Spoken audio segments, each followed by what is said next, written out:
The victim may not be well off, but he's a nobleman and straight up. There's no reason to doubt the man. Well, I do declare the good gentleman has no reason to lie. In fact, I think he's rather splendid. He's entertaining, that's for sure. Just look at the accused by comparison. He's Japanese, stoops all the while, and has a mustache. Very fishy. Bruh. There's no evidence to suggest the gangly actor is a fraudman. For now, at least.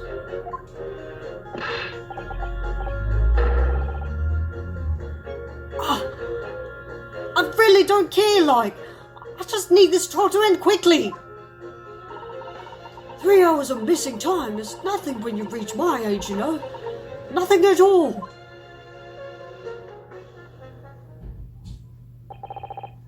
I knew it. Every single one of them seems completely convinced. It would seem that all the jurors have come to the conclusion that Mr. Shamsby is a fine, upstanding, and honest citizen. If you ask me, they've all been bewitched by his strange theatrical movements. Sadly, nothing Mr. Natsume has said appears to have registered at all. Well, here goes. Let's not forget. I pleaded with the jury on Soseki's behalf before, and it worked, so you never know.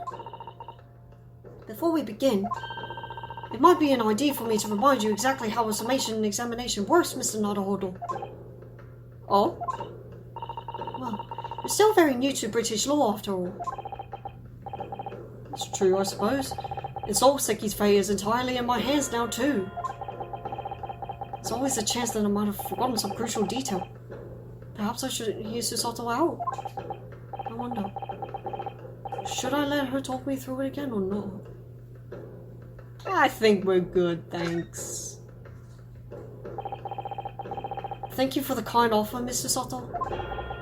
I've been through plenty of these summation examinations already now. Like, 2 of them at this point, right? I think it's important that we don't delay the start any longer than necessary. Of course, I understand. I'm quite sure you're right. If you're confused by anything at that point, you can turn to me for advice whenever you like. I'll be here for you. The key to this is really listening carefully to each juror's statement. Finding 2 that are contradictory and pitting the corresponding jurors against each other. Yeah, see, you summarized it nicely. Without further ado, please, counsel, proceed with the summation examination.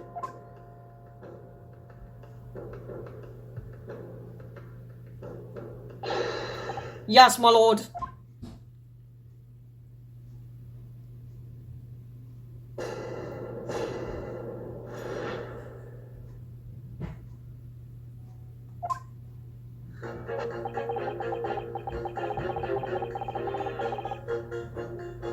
So interesting.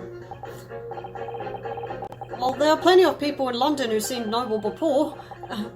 Couldn't some of them also be liars? I've no doubt about it. Like that shaky client of yours, for example. Absolutely not! Mr. Natsume is no liar! He did try to hide something. Look, the point is, the only thing that passed the victim's lips that night was the Japanese man's tea. When you take the gas man's testimony into account as well, the truth couldn't be any clearer. Well, that's alarmingly logical. Let me be frank here. I'm a gentleman with a gentleman's values. If it turns out that the old Shakespearean chum is a rotten liar after all, I'd gladly change my decision about the defendant. And I'm sure my fellow gentlemen on the jury would do the same. Isn't that right? Well, yes, perhaps. I don't see it happening. What's that? Elderly gent on the end here, you know. You have to speak up. Look, I really don't care about all this nonsense. I just need this trial to be over. How many gentlemen do we actually have on the jury then? Alright, sir. I may hold you to that. Don't forget what you said now.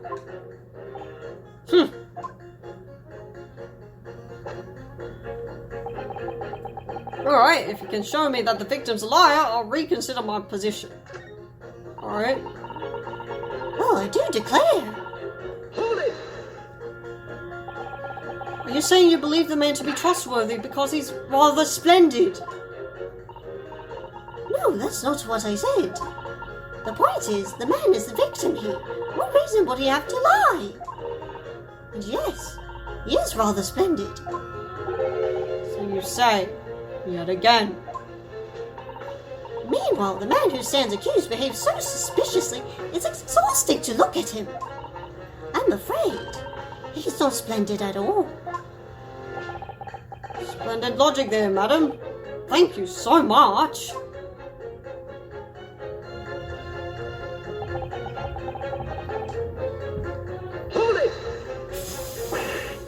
No, none of these things is a reason to find the man guilty. But he is fishy. There's no point dancing around the fact. He's Japanese, has a mustache, and he stoops. You see, you arrive at the conclusion in just 3 steps. 3 steps. Like a waltz, in fact. You know, the more I think about it, the more this trial seems like a dance. You seem to be several steps ahead of yourself, though. You're on the wrong foot. No! There's nothing but circumstantial evidence here. There's no actual proof of the defendant's guilt.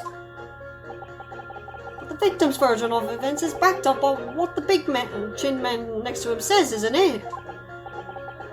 1, he saw the Japanese man there. 2, he saw no one else. And 3, he saw the Japanese man. That's another 3 steps. All this really does seem more and more like a waltz, doesn't it? Alright, and the prosecution will waltz its way to a victory if I let you speak much more. There's no evidence to suggest the gangling actor is a fraudsman. For now. For now. A fraudsman? What do you mean by that, madam?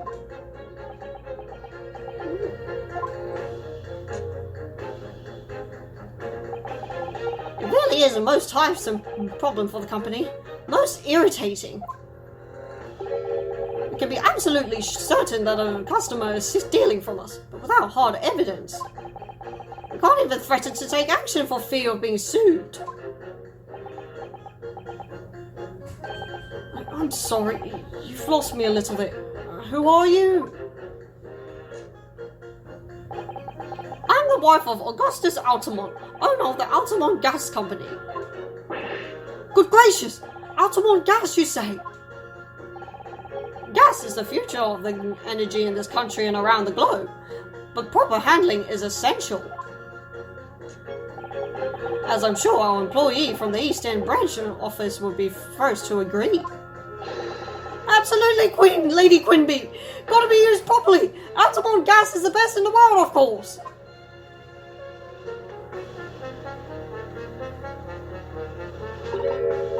I think we may have solved the mystery of the bow from earlier, Mr. Nuttlehood.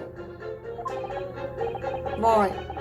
He bowed in deference to his employer's wife, did he? So, would I be right in assuming that the reason Mr. Meaderman was watching what Mr. Shamsby was up to his room? I'm afraid there's no end to the lengths of the population of the East End will go in order to steal our gas. I really have no choice when the company identifies someone as a possible fraudsman. To dispatch a worker to watch the suspect day and night. We're very thorough in our investigations. So you mean Mr. Shamsby is... I wouldn't come out and say it in public. But you can finish that sentence with a grubby little gas thief! You have noticed the public gallery in here, have you? The eye of a man hath not heard, the ear of a man hath not seen. Faith, wouldst thou wound me with thy words, were I to let them penetrate the skin? But Sarah's hear not insults, only choirs of angels in song. We may not have evidence yet, but my workers won't stop buzzing around you until they find it. And when they do, you'll find yourself blasted back to your angelic heights in an Altamont gas explosion! So Mr. Shamsby has been stealing gas. I wonder, juror number 4, if you wouldn't mind adding that information to your statement. My pleasure! Was it the bit about ripping that thief apart you enjoyed? A little before the part about abject violence, if it's not too much trouble. Yes, of course. This could be it. This could shift the balance. The victim puts on a fine performance, but in reality he's a common thief of my company's gas! Objection. Those two statements clearly contradict each other. Good gracious. To whose statements do you refer, counsel? Juror number 1. What are you yelling about, lad? Presume you've heard juror number 4's statement, made by the wife of the owner of Altamont Gas? Well, yes.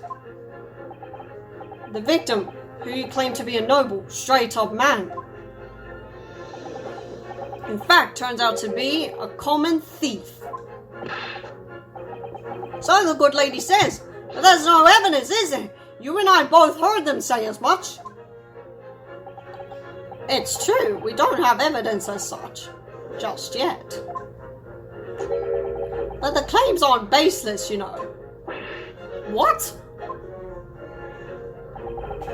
You heard me, seeing as his operation has already been compromised. I would suggest that the court hears testimony from our East End branch office employee over there. I'll do whatever you say, my lady! Gasman's honour!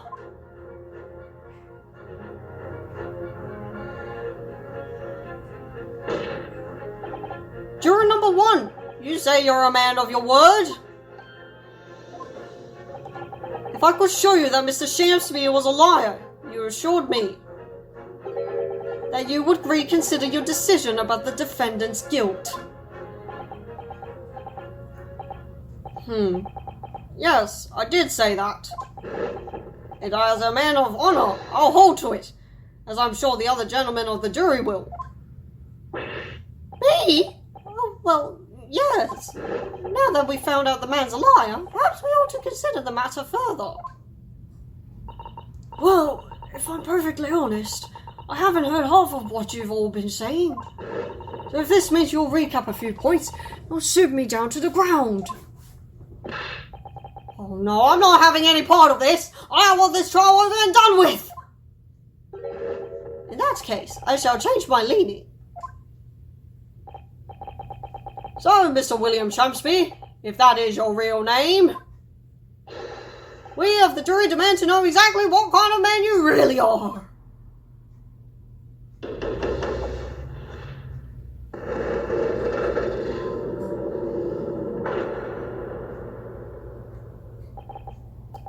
It's 4 jurors. 4 of not guilty. Yes, Mr. Nuttleholder. Victory!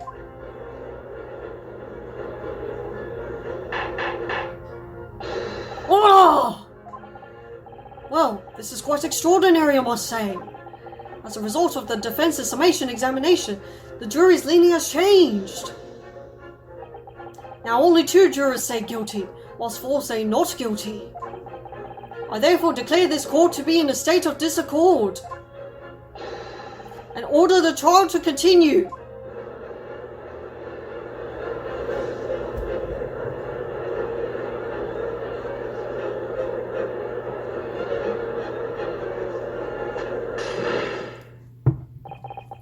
You have spoiled the bouquet, Mr. Shamsby.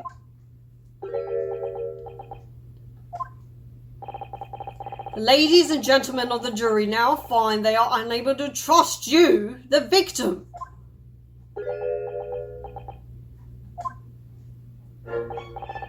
But you gods will give us some faults to make us men. So God mend me, I do swear. This gasman speaketh that which concerns him most, naught for gas, naught for thin air. Aye, it burneth bright a while, but it hath no substance, and it doth reek foul. Oi, what you say? Do I take it, Mr. Shamsby, that you deny the allegations of gas thievery? Most heartily, my lord. Hast thou forgotten? I am as a seraph, an angel, noble of mind, sweet of nature, and verily, honest of heart. Ah, you furry mouth pompous beanpole! Just cause I haven't got the evidence yet! Mr. Shamsby, if, in fact, you are not noble of mind, sweet of nature, or honest of heart, if you are a liar, then your testimony should have no sway in this courtroom.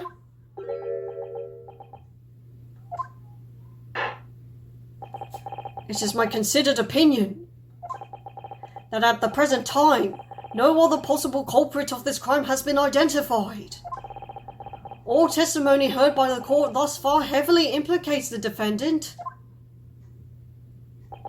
In short, it would not be unreasonable at this stage for me to rule on the case. Oh no! However, in light of the fact that the jury has expressed concern about the fidelity of this witness, I believe it would be inappropriate for this court not to pursue the point further. Objection! I assure you, my lord, that would be a waste of the court's time. The gas in this case are unrelated. Juror number 4. Yes? Didn't you say before that although you had no hard evidence to prove this man has been stealing gas, you have strong grounds for suspecting him? That's right, we do. Don't we, worker? Absolutely, Lady Quinby. Gasman's honour.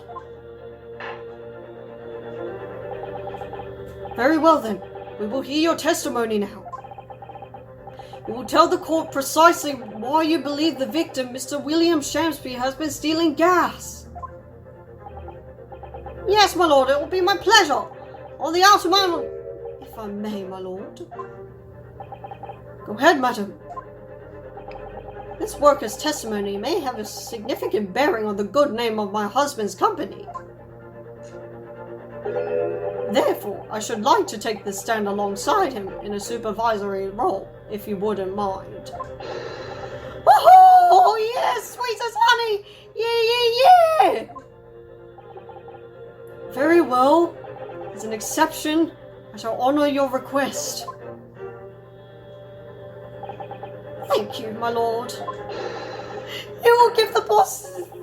You wait till the boss gives you an earful. Oh, it's gonna sting you, mark my words!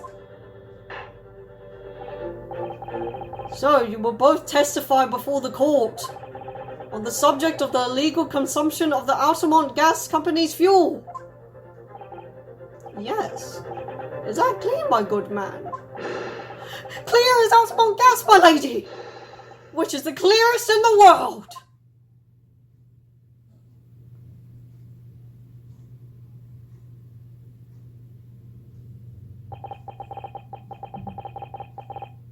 Do you think the gas has gone to his head, Mr. Suttle?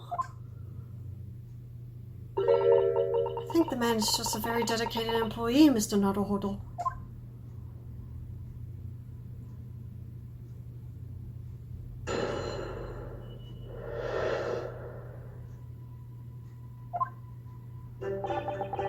I'm proud to be the company East End's branch investigator and meter money collection agent.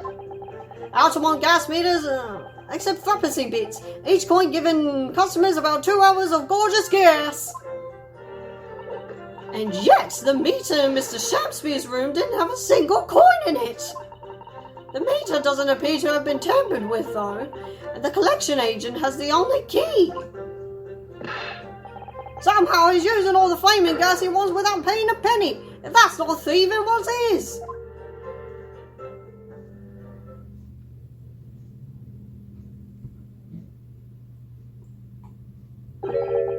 Pray forgive the discourtesy. The irrelevance of this testimony caused me to turn to my hallowed chalice. What do you mean by that remark, Lord Von Zeeks? Did the mustachioed Nipponese poison the gangling excuse for an actor, or didn't he? Or poison the gangling excuse for an actor, or didn't he? That is all that should concern this court, and yet now we must listen to this abhorrence. Clearly what separates the vast British Empire and your Eastern Island nation is more than geographical distance. But this could turn out to be crucial testimony. The cross-examination must go ahead. Oh, he's on a rampage. Do what you will. Von Zeeks appears to be in a violent mood. Yes, he does. An attempted poisoning and an incident of gas theft with no supporting evidence. It's true that they would appear completely unrelated at first glance. I wonder. Truth tends to be buried in the most unusual places. The first step in uncovering it will be to establish just who and what this man really is.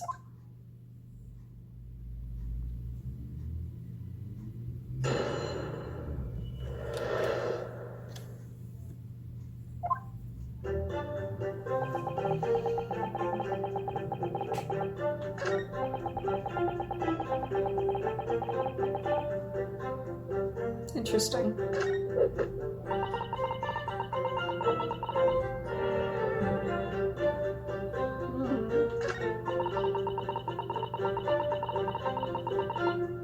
Interesting. There's only one key for all your meters? Well, in truth, there's another key in the company vault at our main office. But even if someone had somehow managed to get hold of a key, we'd know if the coin box had been opened. Well, how?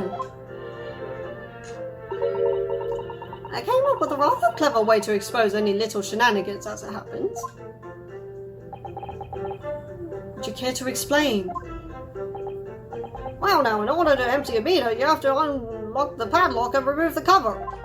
But when I close the cover again, I stick a little beeswax seal on it, you see.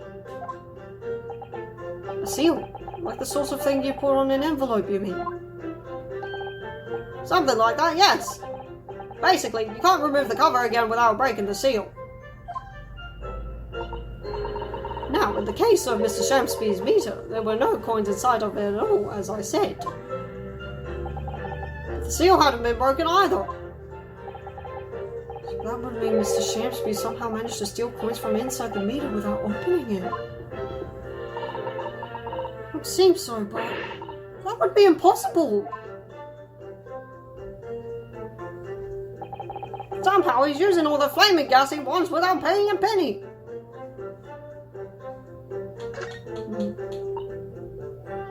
Really indestructible. So does that mean you entered people's houses in order to empty their gas meters? That I do. I have to try to catch people when they're in. Then I ask permission to come inside and do my business. Does that mean you've been into Mr. Nutsmith's room before as well? Is that of Mr. Shamsby? Interesting you should bring that up, because I couldn't believe how little money was in his meter. I mean, how the pair of them survived the winter is beyond me, it really is. Knowing Mr. Nutsmith, he probably spends all his gas money on books. And when he's finished reading them, he probably burns them for warmth. Probably. You will kindly reiterate your statement about the gas meters themselves, Mr. Meterman. Not much to say, really, but as you wish.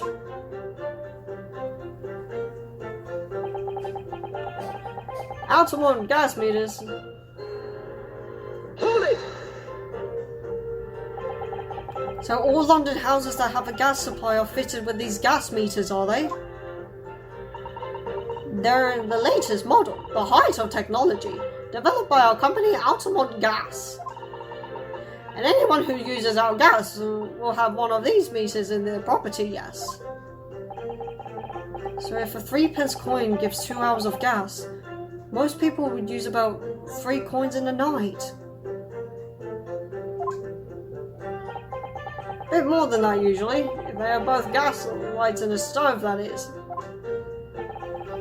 Thinking about it, Soseki-san doesn't have a fireplace in that room of his, does he? Some people still choose to use candles, of course, and only have gas for heating. Yes, I do remember seeing candles in Mr. Nutsmith's room, actually. And how does the money in the meter get back to you at the gas company? Every 3 days, gas men like me visit properties on the gas supply and empty the meters of coins. I must say, the design and manufacture of the new meter cost the company an awful lot of money. But happily, it did put a stop to people not paying their dues, for the most part. Because they have to pay in advance, you mean? Yes, exactly right. And yet... Hold it! Curious. Out of interest, how long has this been going on? Weeks and weeks! He's been pinching gas off of us for ages! And you've examined the meter in Mr. Shamsby's room, I take it? Naturally! We took it off the wall and went over it with a fine-tooth comb. I found nothing suspicious at all, I presume. No, I'm afraid we didn't. Which is exactly why I demanded a new type of meter to be produced. One with an indestructible lock! The Shamsby Special! Sounds like it would have cost an awful lot of 3p pieces. But even after all that, the rascal's meter was still empty! I'll never forget the humiliation. When I opened up the money box and found a bear... You what? I said, you what? And the look on his face! That smarmy smile of his!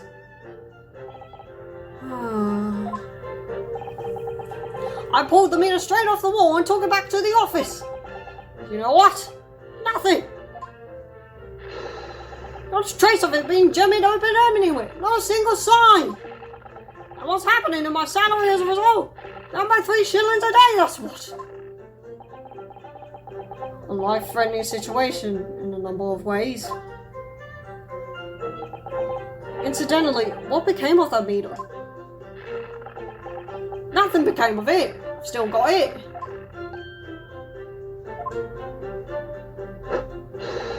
Right here. I wonder why they call you Meter Man. I think it would be prudent for the court to sequester this item where the trial is ongoing. While the trial is ongoing.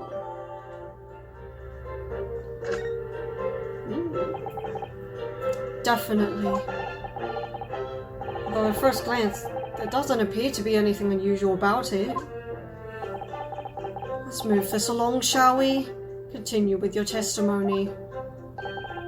I would say it has much value as the contents of the meter. Ugh!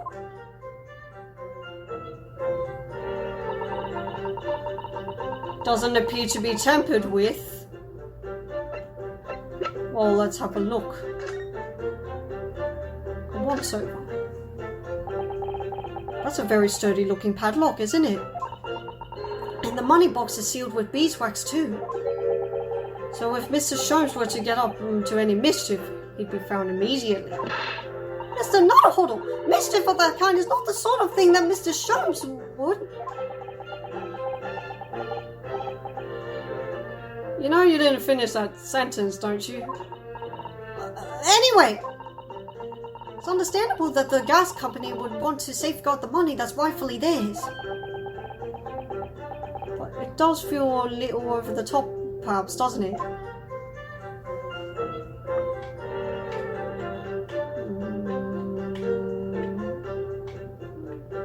So that section, anything at the back, not bother look of it. Not tampered with, and yet there's a hole. What? Have you spotted something, Mr. Naruhodo? Just here, there's a little hole. Do you see? Goodness, you're right. I wouldn't have noticed. It's not a very neat hole, is it? Not professionally made, I'd say. So, you think it might have been opened up by Mr. Shamspeare? Possibly. It seems the people at Altamont Gas must have missed it somehow. It certainly seems to go all the way through to the inside. Yes, but there's no way a coin could fit through there, to be fair. It's true, but even so, it seems more than a little suspicious.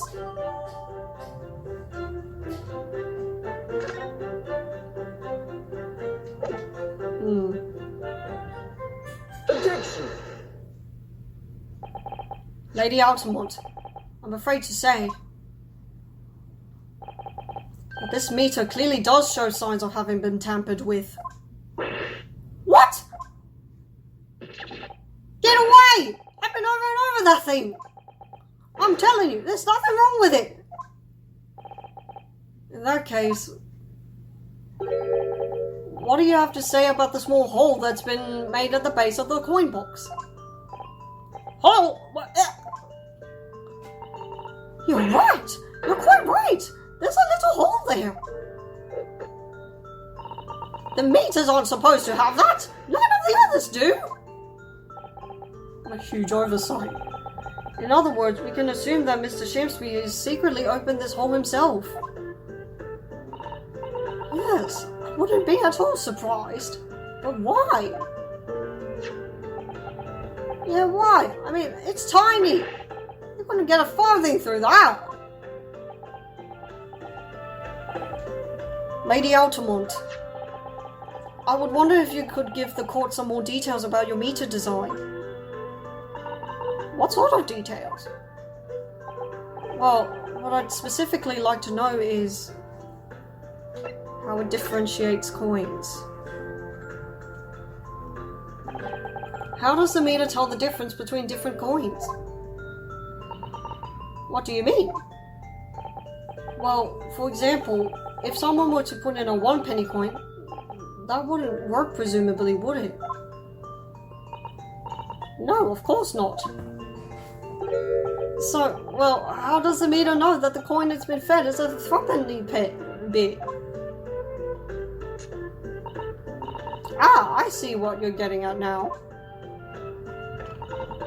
The meter tells coins apart by their shape and size, which includes their thickness. A threepenny bit is about 3/4 of an inch in diameter, you see. Other coins just won't fit. See, it's clearly been well thought out. The witness will amend her formal testimony with that information in case it is pertinent. As you wish, my lord. The meter is designed for coins the exact diameter and thickness of a threepenny bit. Nothing else will fit. We're talking circles.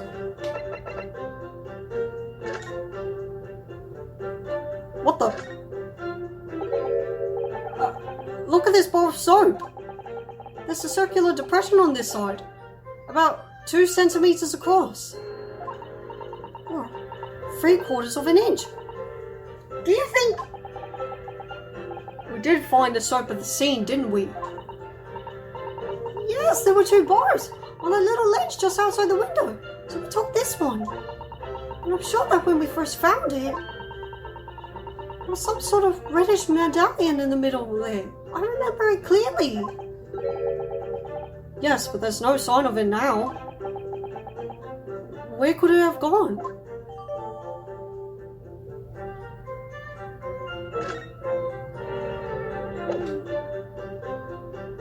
So your meter determines the weight, or the size, but not whether it's an actual coin or not, does it?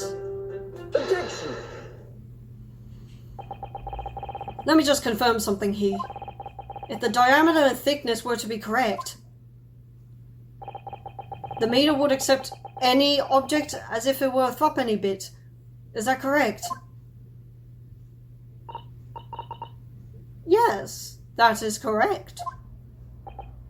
Well, it's something of a coincidence. While we were investigating in Mr. Shamsby's room, we found a particular item that matches the dimensions perfectly. Something the same size as a threepenny bit. What was it? The item in question is this. Have you been inhaling that gas? That's a bar of soap. It certainly looks nothing like a threepenny bit, I must say. Looks like I'm going to have to point out exactly what I mean here. What's so important about the soap is this part here. Got it! Got it! You have to turn over the soap to see what I mean. Why didn't you present it like that in the first place, mate? Game input. Are you referring to that round depression in the middle of the soap there? That's right. A depression that's approximately 3/4 of an inch in diameter. Or in other words, almost exactly the same size as a threepenny bit. Get away! Does anyone here present have in their possession a threepenny bit? Quickly now, hand over your coins, ladies and gentlemen. Sounds rather like a highway robbery, doesn't it? Sham speed indeed. Thanks to a kind member of the public in the gallery, I have here a threepenny bit. Now, to see if it fits. My word! It couldn't be more snug! Yes, as I suspected. This, without a doubt, is a vital clue to explain how the Altamont Gas Company is being defrauded. Well, I don't believe it!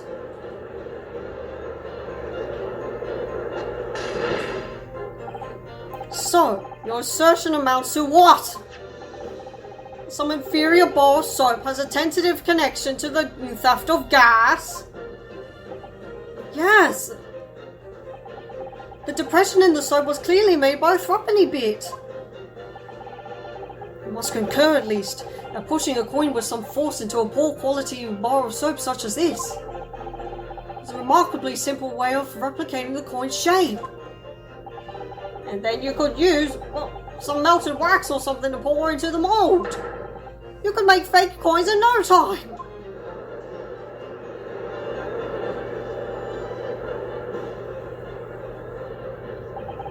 This brings all the pieces of the puzzle together. It's the method Mr. Shamsby has been using to steal the gas.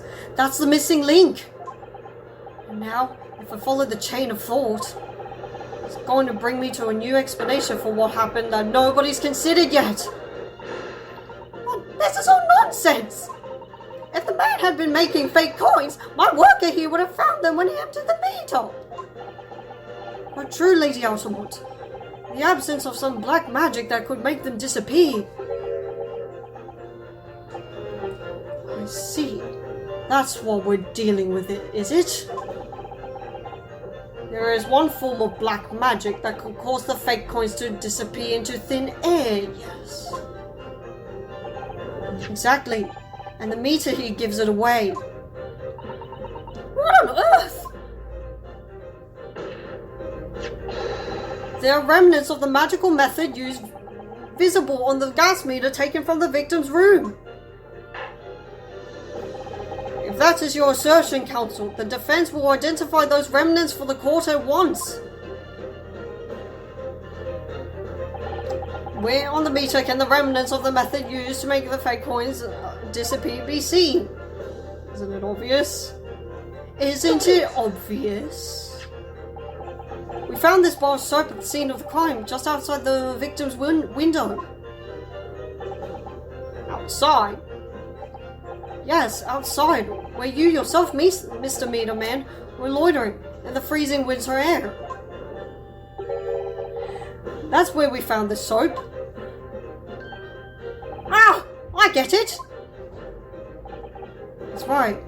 The answer, of course, is ice.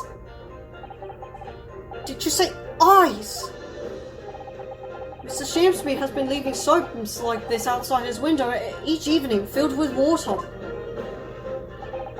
After a night outside in the bitter cold, the water is completely frozen solid the next morning. Then he takes his fake coins of ice and feeds them to the gas meter, giving him light and warmth in spades. As his room becomes very comfortably warm, the ice now inside the meter's coin box melts, turning back into water and draining harmlessly away through the small hole made in the underside of the meter. That is how, without leaving any evidence of his wrongdoing, this man has been stealing Altamont gas!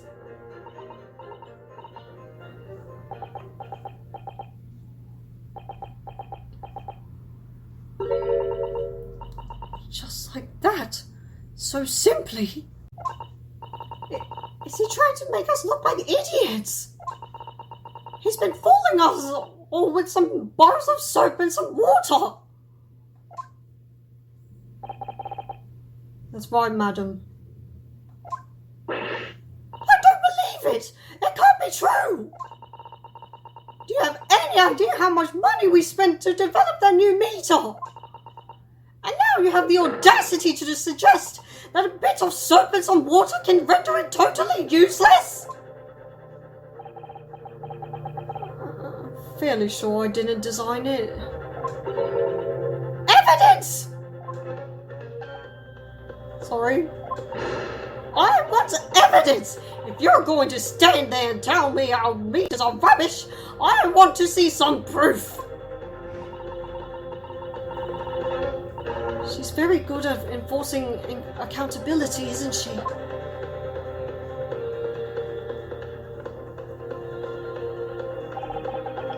Very well, Lady Altamont. If you'd like evidence, I'll provide it. What? Mr. Naruhodo, are you saying you do actually have evidence to support this theory? I did notice a trace of something that bothered me a little at the time. I have a feeling that this theory we've come up with now could explain it.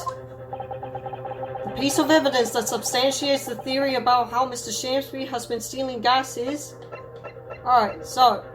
Shamsby's been making ice coins, right? Shoves them in the meter, they melt. And what does ice turn into when it melts?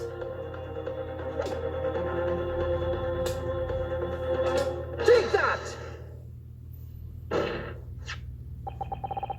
This is a photograph of the scene at the point when the victim was discovered, taken by Inspector Gregson. And it clearly shows the remnants of the crime carried out by Mr. Shamsby. What remnants?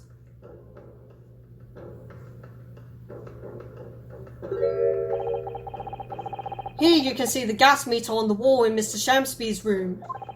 Now, look closely at the floorboards directly underneath the meter.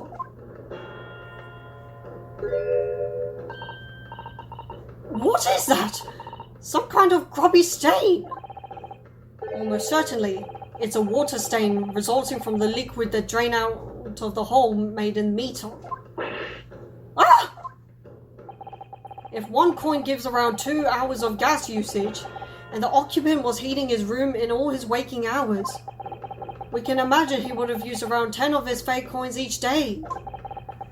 The melting ice inside the meter's coin box would have been dripping out almost constantly, leaving a stain on the floor. This is awful! There's further evidence too. Mr. Shamsby is slumped over his table, apparently having consumed strychnine.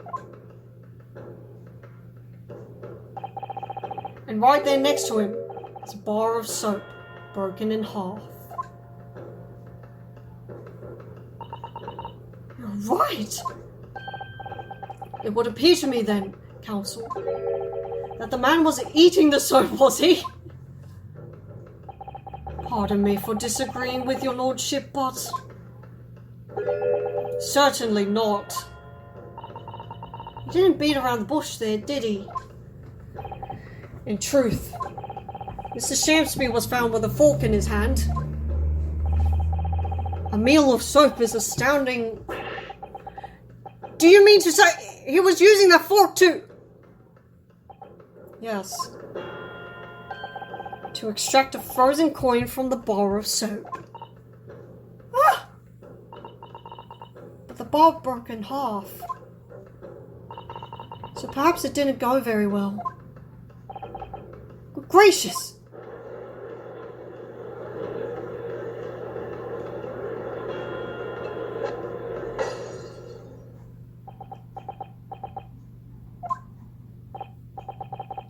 Lord Von Zeeks! I was throwing my hand up in despair. And happened to catch my hallowed bottle on the way. Pray, forgive my maladroit mistake. What is the meaning of this, counsel? Allow me to pose my learned friend a question.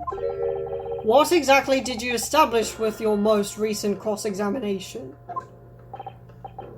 Oh, well... Mr. William Shamsby is a liar and a thief. In other words, that his testimony is unreliable. That's it. That's exactly it. Very well. Let us assume the man is a liar. Now, allow me to pose another question. What possible difference does that make? Well, we know that suicide can be discounted. Scotland Yard's investigation revealed no signs of another vessel that contained poison. And on the night in question, there were no visitors to the room except the accused. The young gasman's testimony, which we have no reason to doubt, has confirmed that. Furthermore, the only possible way the poison could have entered the victim's body is via the tea. The court has seen no evidence whatsoever that suggests otherwise. Even if William Shamsby is the liar you claim him to be, these facts have been objectively established. There's no escaping it. Oh! Therefore, in light of these facts, the prosecution calls for immediate adjudication. What?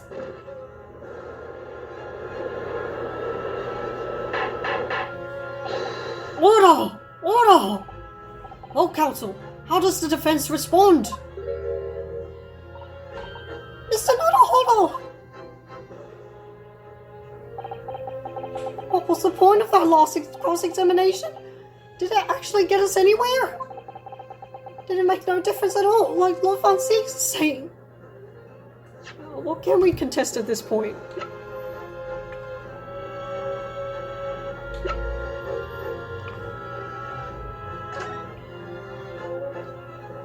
I'm not seeing anything obvious.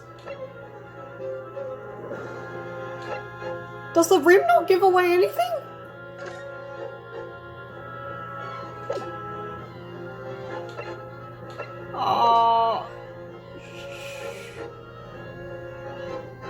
We'll wait and see. We'll see what where this option takes us. Everything is up in the air at the moment. Perhaps I should just wait and see what happens next. This is not order. This is no time to sit back and watch how the trial unfolds. We have to make our way forward. But how? With what? A fleshling idea would never flourish into a mature argument that's able to win over the jury. Unless it's nurtured with some carefully chosen rhetoric.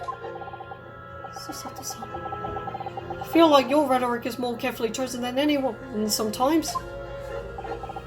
So your argument has run its course. To nowhere. Objection! Okay. No, this isn't over. The defense will not rest. What? But counsel, you've successfully explained everything. You've identified and substantiated the unscrupulous method employed by Mr. Shamsby to consume gas. What more is there to discuss? Lord Von Zeeks just highlighted 3 facts in order to make his point. But contrary to what he would have the court to believe, not all of them have been objectively established at all. What are you trying to say, my Nipponese friend? At least one of those so-called facts is an assumption made due to a lack of evidence.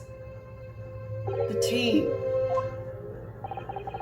But the situation has changed now, following the cross-examination of the latest witnesses to take the stand. Terribly absurd! What is this nonsense? Yes, when you bring everything we've learned so far together and consider it as a whole, it's clear. Or, there's a question that we now need to reconsider, namely, what's the poison in the tea? We've all been led to believe that the strychnine poison that afflicted Mr. Shamsby was in the tea brought to him by Mr. Nutsmith. But that's conjecture at best. Objection! The victim has testified that nothing else passed his lips that night. There is no other possibility. And since there was no trace of the tea left at the scene, it couldn't be tested for traces of the poison. Objection! That's it, you had to assume, didn't you? As I said, the situation has changed. Because in fact, some of Mr. Nutsmith's team was left at the scene. And a particular piece of evidence proves it. Objection! A ludicrous claim. Scotland Yard detectives investigated the scene exhaustively. Perhaps not. What evidence are you suggesting they missed? The defense has made a bold claim indeed. Very well, counsel. Present your proof. What evidence from the scene of the crime can tell us about the nature of the defendant's tea? Are we saying he could have used the liquid to make his coins, or that the tea was left at the scene? I'm gonna try the soap first. Take that! Good gracious! The soap again! The same bar... Oh yeah, and it was red, so it looked like tea more than water. Anyway, the same bar the victim used to fashion his coins of ice! Iced tea, baby! Yes, that's right, my lord. It's just come back to me. Something about when we first found this bar of soap at the scene yesterday.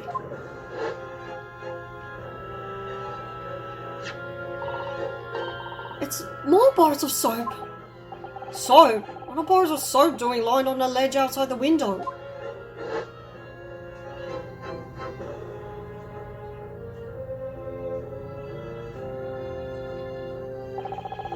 I'm quite certain that when we originally stumbled upon the bars of soap, there was actually a frozen coin in each bar.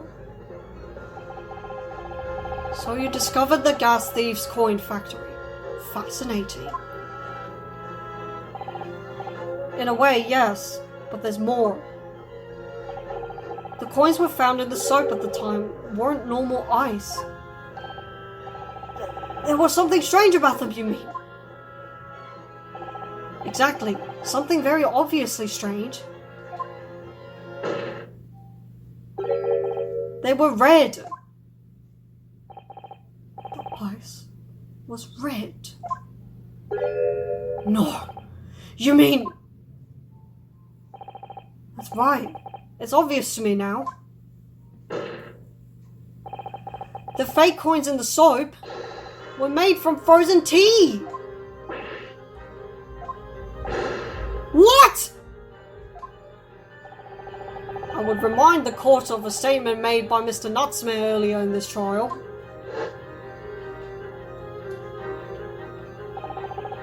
And even, yes, I did take some freshly brewed tea with me when I visited Mr. Shamsby's room as a gift. The public water pump outside always freezes at night, so I brought bottled water especially to make it. And this is the result! Never will I touch tea again! Never! Oh yes, I believe there had been a snowfall that day. It's particularly cold. Sadly, on such occasions, the poorly constructed water mains in the east end are prone to freezing. So on the night in question, Mr. Shamsby, having no running water to use, was forced to use the tea brought by Mr. Nutsmith in order to make his fake coins. My word!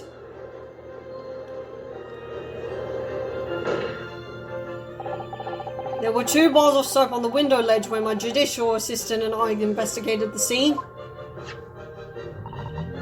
That's right, and we only borrowed one of them. Which means that even as we speak, some of the defendant's tea is still present at the scene of the crime, frozen solid in a bar of soap outside Mr. Shamsby's window. Extraordinary! Earlier today, Inspector Gregson informed the court that if even 1 drop of the tea remained, Scotland Yard would be able to analyse it for poison. As such, we are now in a position to prove or disprove which has until now been mere conjecture, by finding out for sure whether or not Mr. Nutsmith's tea actually contains strychnine at all. Ah! You smug Nipponese! My lord, we cannot do the defendant the injustice of passing judgment now. The police should be dispatched to recover the remaining bar of soap from the scene at once. And the defense requests a thorough analysis of the frozen tea embedded in it to determine whether or not it contains any poison.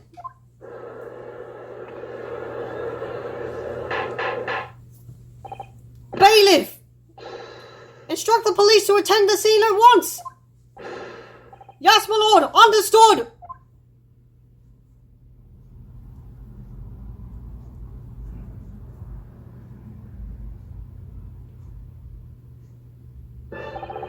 It would seem we have no choice but to suspend these proceedings for the time being. I trust you have no objection, Lord Von Zeeks? None, my lord. Scotland Yard will recover the tea from the scene and carry out the requisite tests immediately. The trial will resume at the same hour tomorrow. The prosecution and defense may conduct further investigations as appropriate in the interim. Yes, my lord!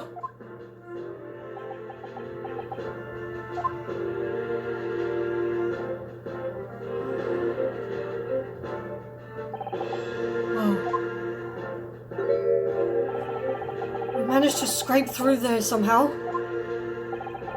Thank you, counsels. Court is adjourned until tomorrow.